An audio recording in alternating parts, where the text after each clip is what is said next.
NCAA Tournament Selection Committee's got a tough job any year, but this year, what do you think?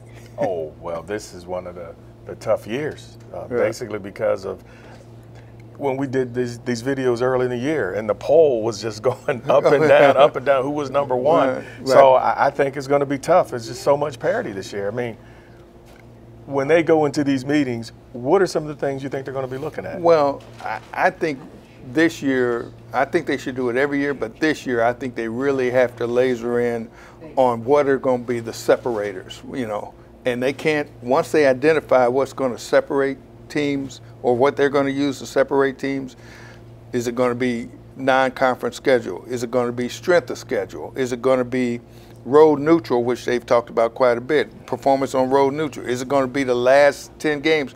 You know, whatever their 3 or 4 separators are, once they identify them, then they can't deviate. And this, you know, and this comes into play with the last 16, not the first 16 teams they got to fill in. It's the last 16 teams, because when you get there, one team may have an average non-conference schedule, but their strength of schedule may be high, their road neutral may be high, and their last 10 may be high.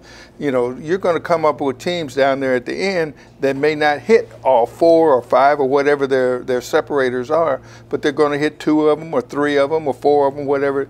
And you're going to, and that committee is going to have to sit there and make a determination, this team's in and this team's out. But the thing is, they can't sit there and use one set of separators for power conference teams and then another set of separators for. But they do. Well, they have. Right. They have. They have. But okay. This year, hopefully, again, because of what you said, with so much parity, once you get down to the 5th, 6th, 7th, 8th, 9th, however many teams you want in some of these power conferences, they're really not that much different in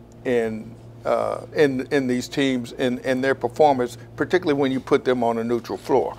So I think the bigger problem goes back to, I think going forward, they're really going to have to start putting emphasis on selection committee members actually going out and seeing teams. Scouting? Scout, seriously. Well, what their eyes are telling them? Yeah, don't just sit there and watch a bank of TVs every weekend.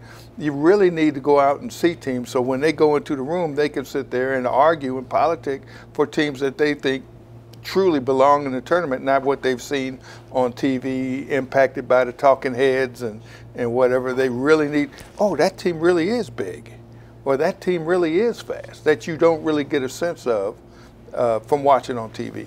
Well, I really like that name, the separators. Maybe we should consider changing that. The separators. I like that. Yeah. So that's where we at.